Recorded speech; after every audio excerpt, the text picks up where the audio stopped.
At Maverick Public Relations, growing your influence is their specialty. NPR works with remarkable companies in the cannabis industry to deliver exceptional results. Experience big agency expertise and outstanding client service delivered by seasoned and knowledgeable experts. Connect with Maverick PR today and move your company to the next level. Visit them today at www.themaverickpr.com. From a studio high above the clouds of the Okanagan Valley, this is the Cannabis Podcast. Exploring the world of Canadian cannabis culture, one toke at a time. Now, here's your host and bud tender, Gary Johnston. And welcome back once more to the Cannabis Podcast. Thank you for coming back. If this is your first time, well, an especially warm welcome for you. I hope you're going to enjoy the next few minutes because we are going to focus on, the subject might be, will be cannabis. Before we get started, this program is intended only for those 19 or older in your jurisdiction and is intended purely for entertainment purposes. You should always consume cannabis responsibly. This episode, in fact, we are celebrating the end of 3 years of talking about cannabis. We're going to talk a little bit more about that. I have a story on a cannabis company really stepping up during the BC floods that happened recently. We finally have some studies that confirm cannabis is not a gateway drug, as we were told for so long. Some big news in BC, retail. Cannabis stores can now sell clothing and a bunch more accessories, finally. And I want to tell you about another podcast worth checking out called How to Do the Pot. Plus, I have some shout-outs to supporters who bought me a doobie. And we're going to replay a few hot seat segments from the last few years in a section I've titled The Half-Quarter Episode. And we're going to make a stop on Cultivar Corner for some pink Kush from PureSunfarms. All of that and more on episode 85 of the Cannabis Podcast. And once again, let's thank our friends at the OkanaganZ.com, David Wiley and his crew, for today's story, and this was written by Mr. Wiley. Pistol in Paris flies to rescue flood victims. Dylan King had a bird's-eye view this week of the flooding devastation in the Fraser Valley. The founder of cannabis brand Pistol in Paris is known in part for flying a helicopter.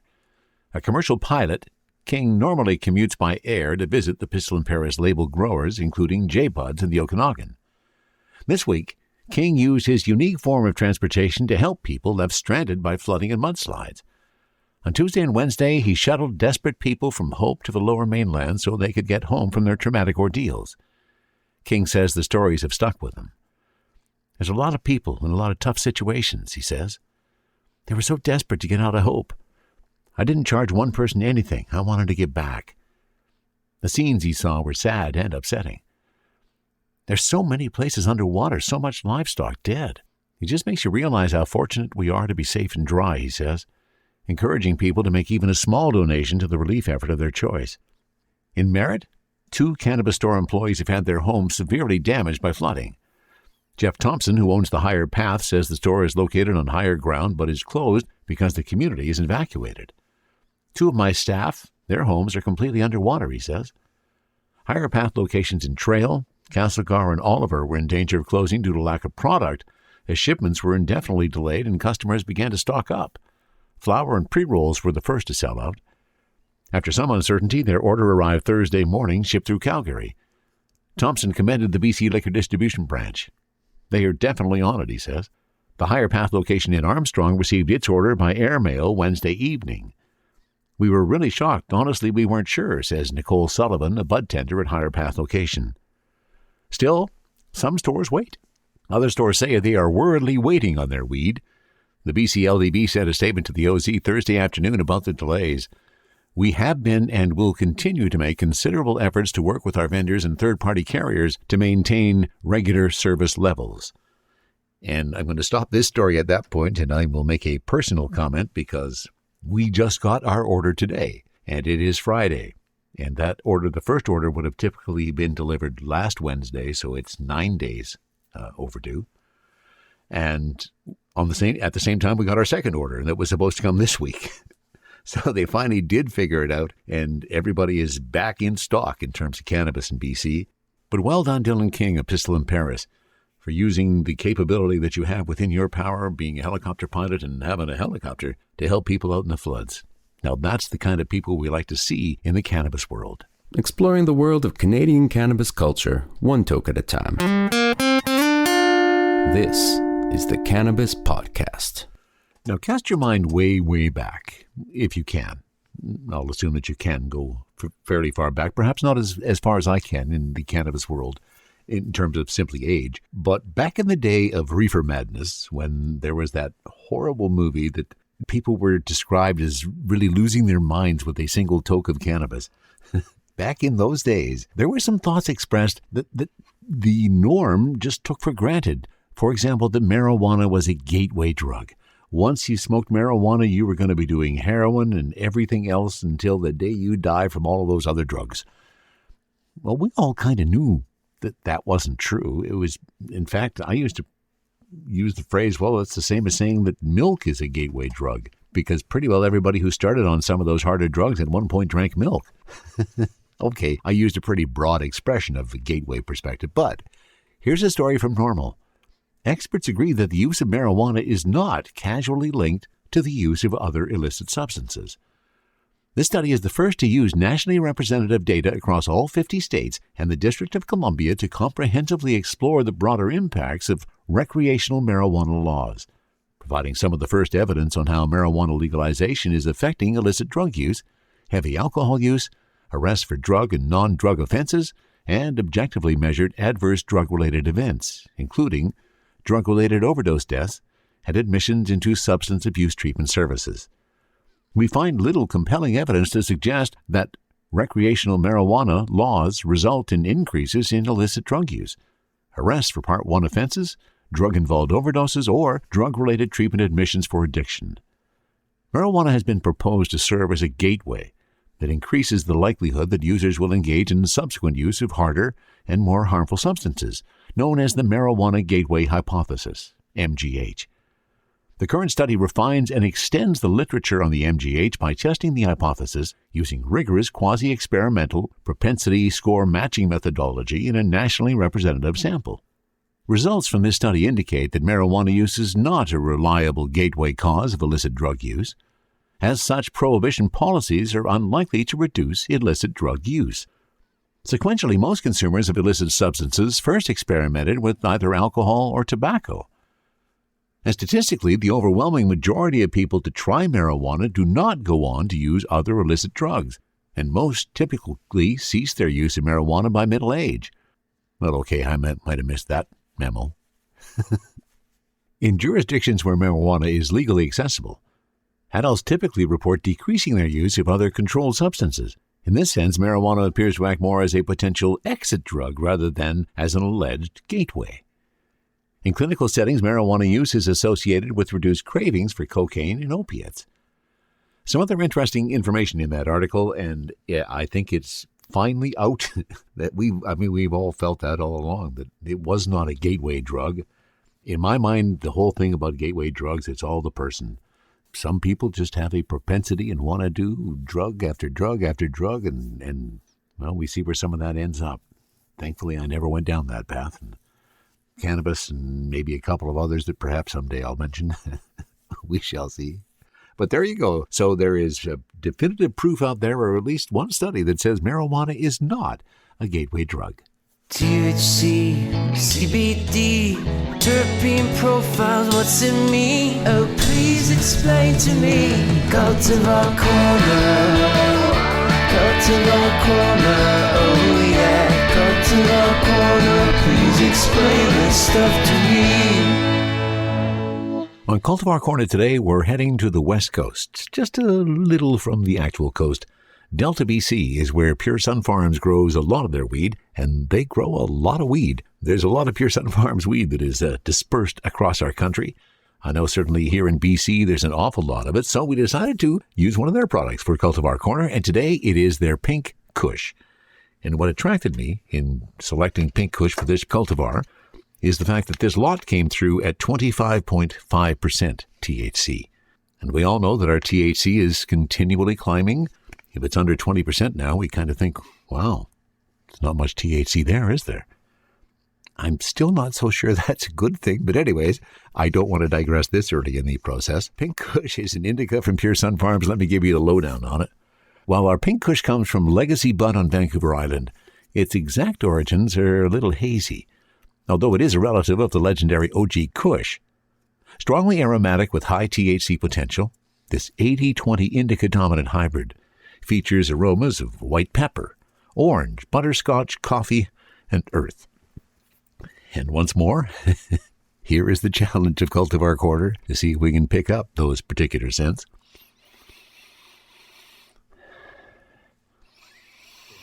I'm getting a little bit of the spicy. There's no orange to speak of. Butterscotch is certainly not jumping out at me. Some earthiness.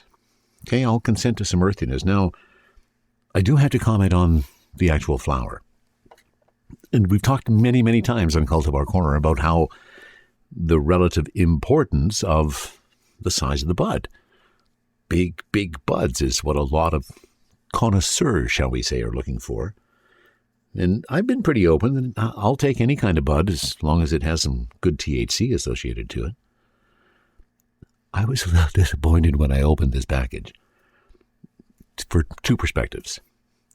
I waited, as I do everything that I purchase, and you should too. It's always a good idea to check. And now I still have to send them a note because this came out at 3.0 grams. Not 3.5, which is what I paid for. Always disappointed in that.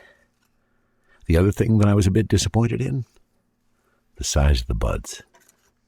Now, as I just finished commenting on, it doesn't usually matter to me. But these are real tiny. Like really tiny.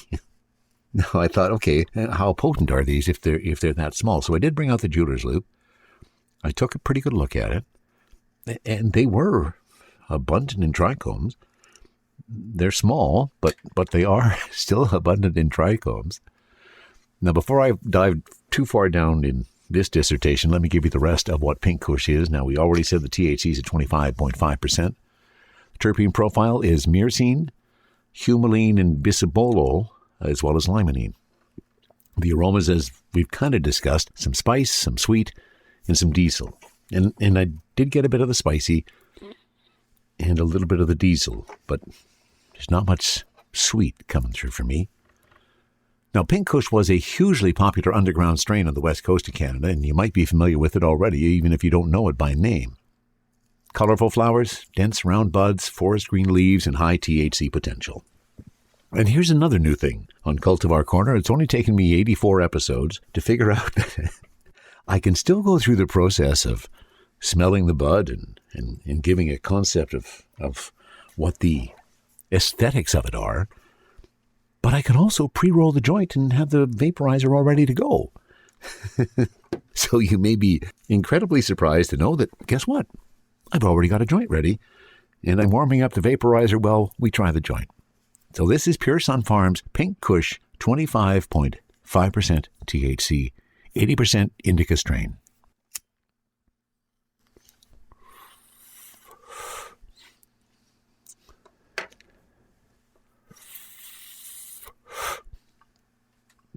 Now on the smoke from the joint, once more, I'm not picking up a lot of those flavor profiles. It is smooth, though. That's one thing I'm always looking for in any joint that I'm smoking.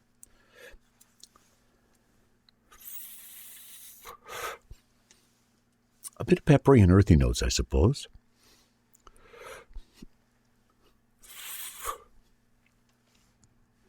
And now we wait to see how long it takes to take effect. Aha.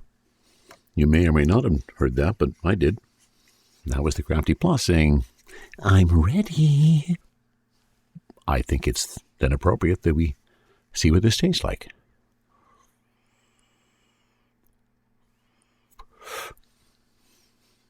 Oh, definitely some more flavor notes. Not a surprise. Not a surprise at all, but yeah. More of the spicy, more of the earthy, perhaps just a hint of that sweet.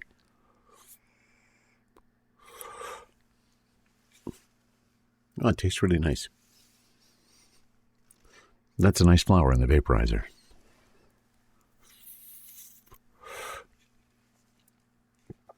Now, how's about that 25.5% THC? Whereabout is that on the effects scale? I'm kind of waiting for something to happen here, hoping that suddenly I get a hit of happy eyes.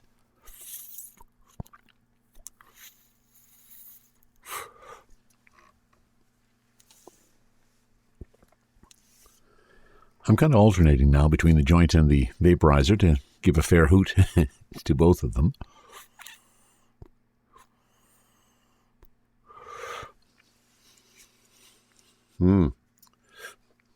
Definitely more flavor profile with a vaporizer.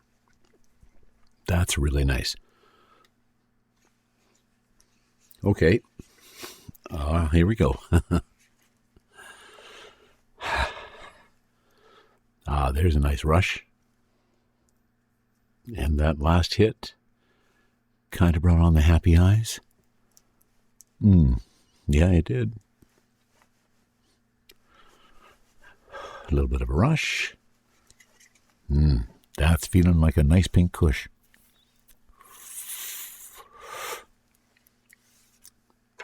So while aesthetically, it's probably not going to win a lot of Cannabis Cup awards,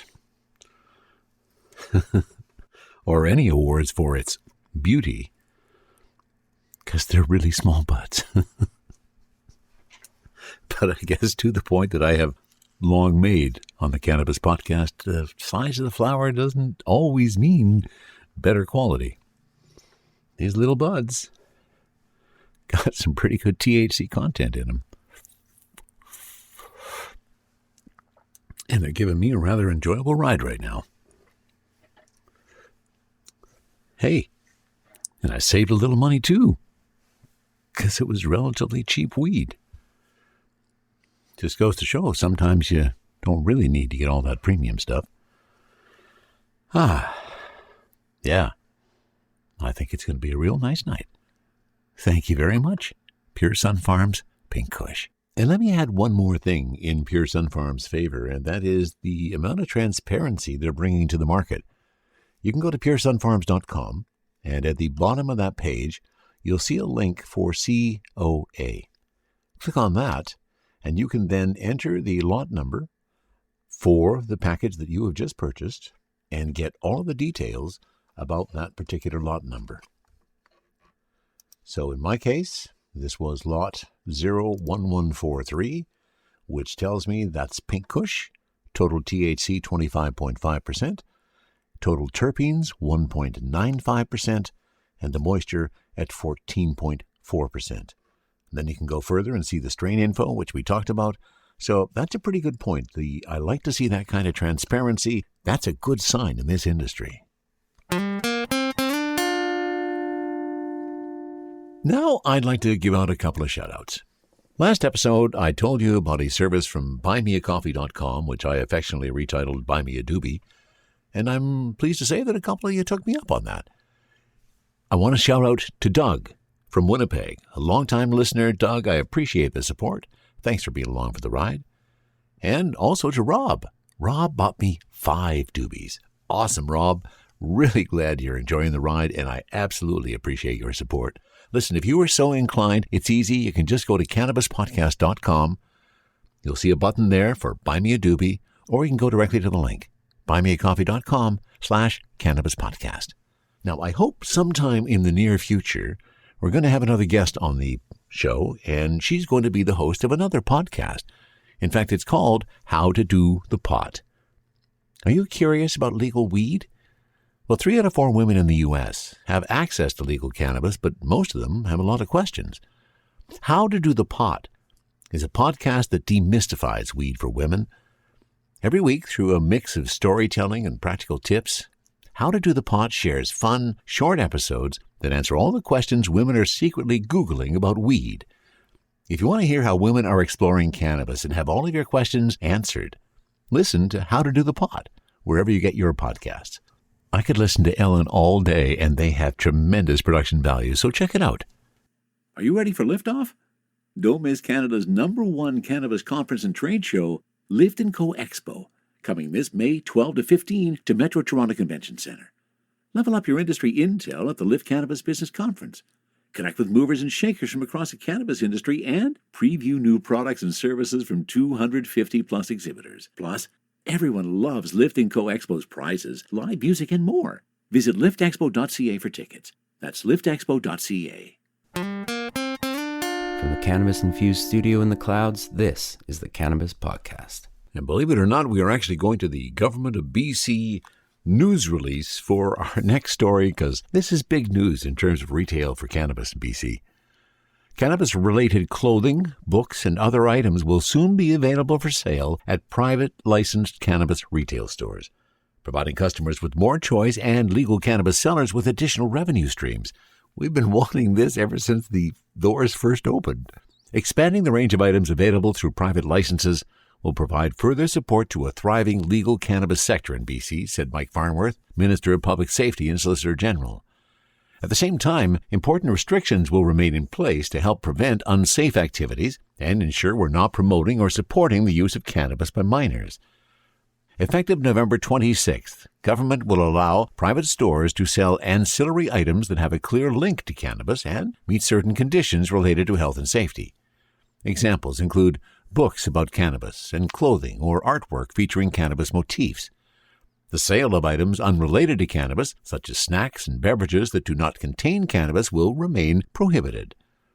Many of our customers have a strong interest in peripheral items related to cannabis culture, like clothing, said Jacqueline Pahota, Executive Director of the Association of Canadian Cannabis Retailers.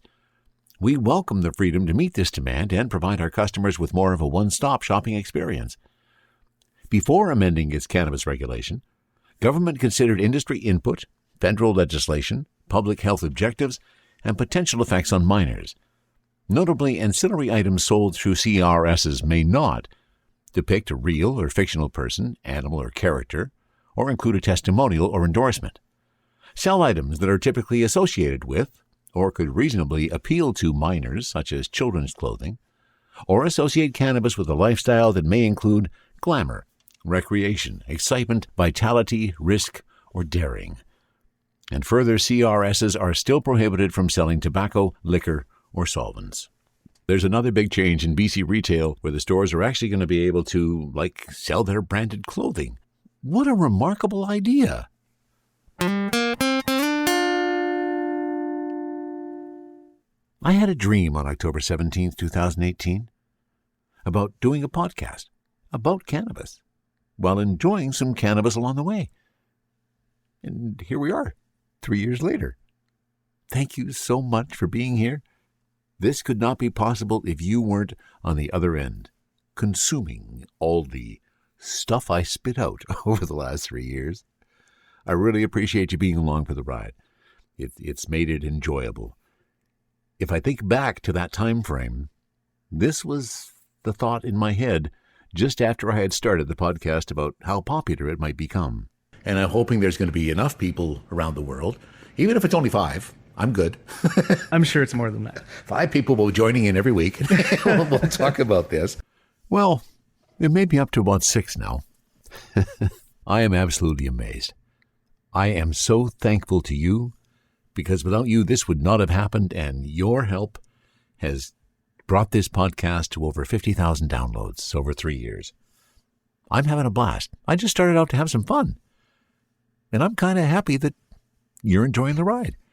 So I thought, to celebrate the fact that we have finished 3 years of doing this podcast, 3 years we've been talking about cannabis. Wow. I wanted to look back.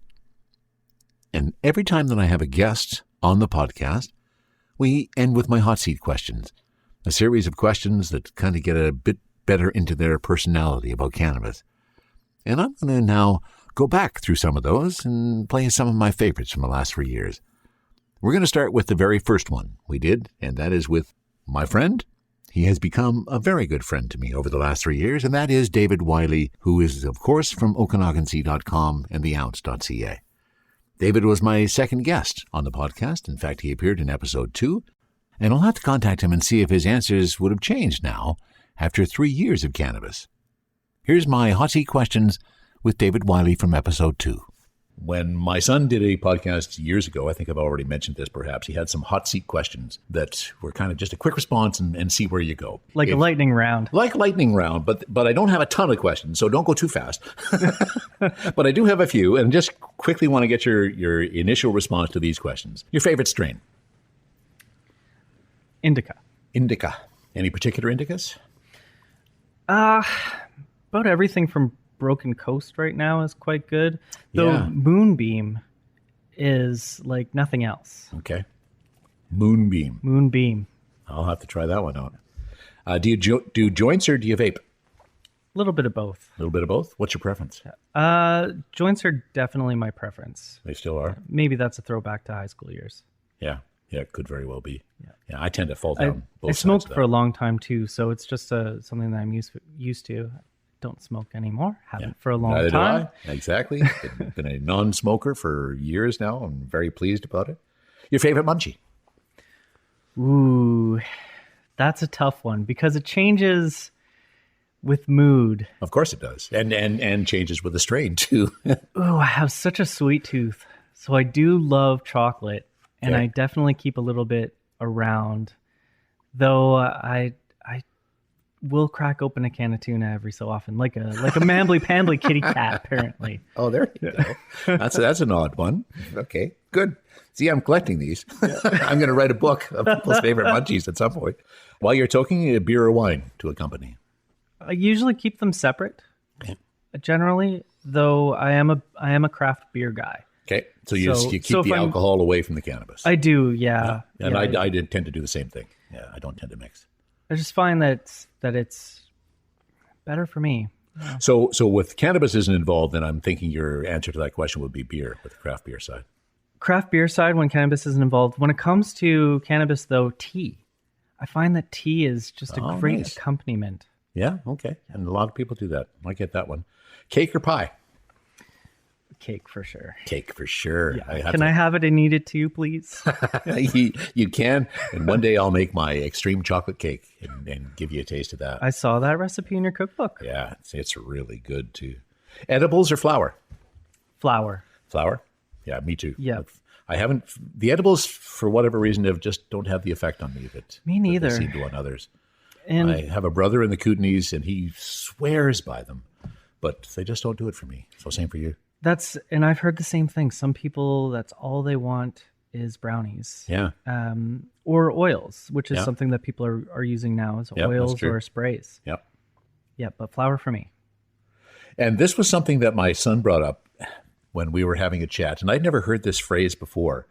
When you got a joint going and it starts to run, do you have a name for that? I feel like once upon a time I did. I'd say it is kind of like a boat. Canoeing, I think. There you go. There it is. See, All right. Woo. apparently this is bigger than I ever knew it was, because I just called it a burn. I had to reach so far back into my brain for that one, Gary. It's hurting a little bit. Well, that's great. I'm glad you did, because that validates what my son told me, because he said a lot of people call it a canoe. I'd never heard the phrase before. And now to episode 7, and Dana Larson. Let me finish up with what I am referring to as my hot seat questions. Just a few kind of quick responses to simple questions like, what's your favorite strain?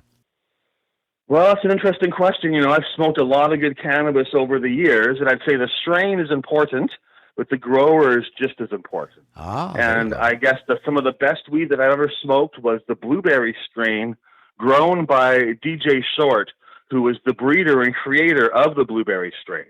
And I learned a lot from that guy back when I was doing Cannabis Culture magazine. He did some articles about how to breed and how to develop strains and how to develop your palate for tasting and appreciating cannabis. He was one of the most amazing growers ever, and his blueberry that he grew himself, I would say, is some of the best cannabis I've ever had the pleasure of trying. Well, now I'm envious on that one. Do you prefer joints or vaping? I'm a joint smoker. My friends call them Dana Doobies when I roll them, because I bet they are. a Dana Doobie tends to be 1 1/4 size paper, no filter, maybe a little bit pregnant in the middle, and usually sprinkled in with hash and oil mixed in with a few kinds of weed. people sometimes say to me, "What strain is this?" And I say, "All of them."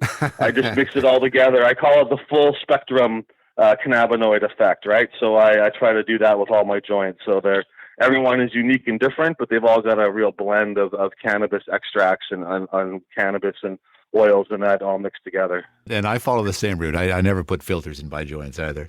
I mean, I know everyone's dabbing these days all the time, and I dab a little bit, but I don't have a dab rig at home. I don't really dab at home. I only do it socially sometimes, but I've always been a joint smoker. I don't even really hit the bong very much. I just like smoking joints. They fit in well with my lifestyle and my activities, and I enjoy rolling them probably as much as I enjoy smoking them. It's a personal thing, isn't it? Absolutely. No, I understand that. Yeah. Your favorite munchie? My favorite munchie? I tend to be more into savory stuff rather than sweet stuff, so I don't eat a lot of candies or things, but I do like nice sugar, and I like chocolate, and I eat a lot of chips and that, probably more than I should. So those are the kind of snacks I enjoy, I suppose. Nice. And do you do any edibles, or is it strictly flower for you? I do edibles sometimes, or I use drops sometimes. We sell these hemp seed oil infused with hash resin drops in my dispensary, and I quite like those. But edibles really are not for me for the daytime. I can function very well and do everything I have to do while I'm chain smoking joints. That's not a problem. But if I'm eating a lot of edibles, I don't want to drive. I don't want to have to interact with people. I find it, edibles, even at this point in my life, are still difficult to titrate the dose and to find just the right potency to get the right effect. So when I do use edibles, I usually use them at home in the evening when I'm looking to really relax or get into an alternate headspace or seek out some extra creativity or something. But on a day-to-day basis, I don't really use edibles that often. And I guess it was somewhere between episode 7 and episode 19 that I had my first experience with somebody coming into the store and asking for a half quarter.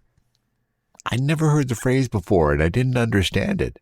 And it suddenly became an obsession of mine to see how many people understood this term. Well, it came into the hot seat questions in episode 19 with my special guest, Stacey Kramer. Well, I knew this was going to be a great conversation, Stacey, and it truly has been. I'm gonna Thank finish you for up. having me. Oh, it's been a real pleasure. I've thoroughly enjoyed it, and I'm going to finish up with my typical hot seat questions. And so far, all of my guests, I think I might have missed it one time, but I try to make sure that every guest has the same opportunity. Your favorite strain? Okay. Ooh, oh man, probably. I have so many right now. I'm loving Nukin. Okay. Nukin's my go-to right now. Okay, that's your go-to now. Joints or vape? Yeah. Ooh. And by vape, I mean Probably vaporizer rather than the vape pens. So, inside, I want to be like, choose the vape because it's healthier. But no, I like smoking joints for sure. I got the impression you were a joint girl. Yeah. Your favorite munchie? Ooh, I like anything usually salty. So I like kettle chips. Okay. Yep, kettle chips for sure. Those good. Okay, cake or pie? Ooh, cheesecake specifically. Oh, nice. That's one of my favorites. Okay, now I'm going to have to make a cheesecake. Edibles or flour? Flour. I don't know why. I have a disgusting tolerance for edibles. So, I mean, at the end of the day, money-wise, it's really not worth it. And I really enjoy smoking flour. And I do too. And I find the unpredictability of edibles just, I can't work my mind through that. No. Okay, no. And then now you are from Ontario, right? I am. So can you tell me why Ontarians call it 3.5 grams a half a quarter? I can't tell you why, but I'll tell you, I've been out here for 5.5 years, and it took me about 3.5 years to change my lingo. I always half quarter, and then I mean, just working in the industry, you learn to have to change your language a little bit, but it always warms my heart when I get those guys coming through to the dispensary asking for a half quarter. There was one yesterday who really warmed my heart because he asked, "Could I get 2 half quarters?" I thought, wouldn't it be just shorter to say a quarter? Yep, literally it would. And sometimes you don't even know what you're saying, but I'm like, half quarter. Okay, yeah, no, That's literally an eighth. All right. Yeah, we all have language habits, so. Yeah, just a weird East Coast thing, I guess. Yeah, and I realize from the people that have come in, it's really Toronto and East. It's very much an Ontario weird thing, definitely. Yeah. And the question came up again in episode 24 with Sarah Ballantyne. What's your favorite strain? Ooh, I've tried so many right now. I think it's the Charlie's Angel. It's an indica. Okay. Any particular properties of that you like? It was very effective as an indica. Nice. Nice. Gave you that body relaxation and exactly what I was looking for. Yeah, excellent. Do you prefer joints or do you vaporize? Joints, but we just purchased a vaporizer yesterday, so I'm going to try it. You will become a fan. I think I have been a vaporizer user for many, many years, and it is definitely my preferred way of doing it. When you have had a bit of a toke, what's your favorite munchie? Interesting. I usually use it before bed, so I don't often get the munchies because I'm already sleeping. Nice. But normally I'm a big chocolate fan. Okay. So anything chocolate would do it for you. Yeah, super dark chocolate. Super dark. Okay. I love the specificity. And do you prefer edibles or flower? Well, I'm just going to get into the soft gels here probably this week. I'm going to trial them. Okay. So edibles for convenience. Yeah. But they kind of sneak up on you, so you have to be careful. They absolutely do. We've talked about that before on the show. Edibles can have a real surprise for you when you're not expecting it. And my last question kind of refers to retail and the different terminology we find across the country. I'm curious in relation to your customers coming in, if you have anybody coming in with it has an odd expression for 3.5 grams, or what you and I would probably call an eighth.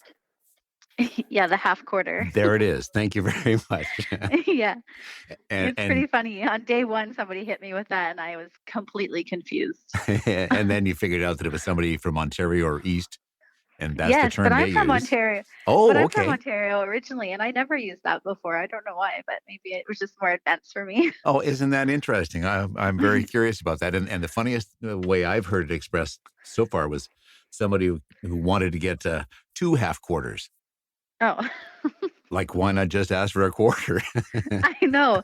It's so strange. But It is very strange. It's like any other language, right? There's like different dialects and different, all over the world. So That's what makes us, it's what makes us Canadian, the nuance of the language across the country. It's true. Yeah, for sure. From a studio high above the clouds of the Okanagan Valley, this is the Cannabis Podcast. Well, it has been one heck of a ride for these last 3 years. I thank you for coming along for the ride. Thank you for being a listener. And thank you for your support. It's been fun. If you ever have a comment on anything you hear on the Cannabis Podcast, send a note to info@cannabispodcast.com. You can also follow me on Instagram @CannabisPodcast. And if you like what you hear and you feel so inclined, you can buy me a doobie. That's it for episode 85 of the Cannabis Podcast. From the Cannabis-infused studio, high above the Okanagan Valley, this was the Cannabis Podcast.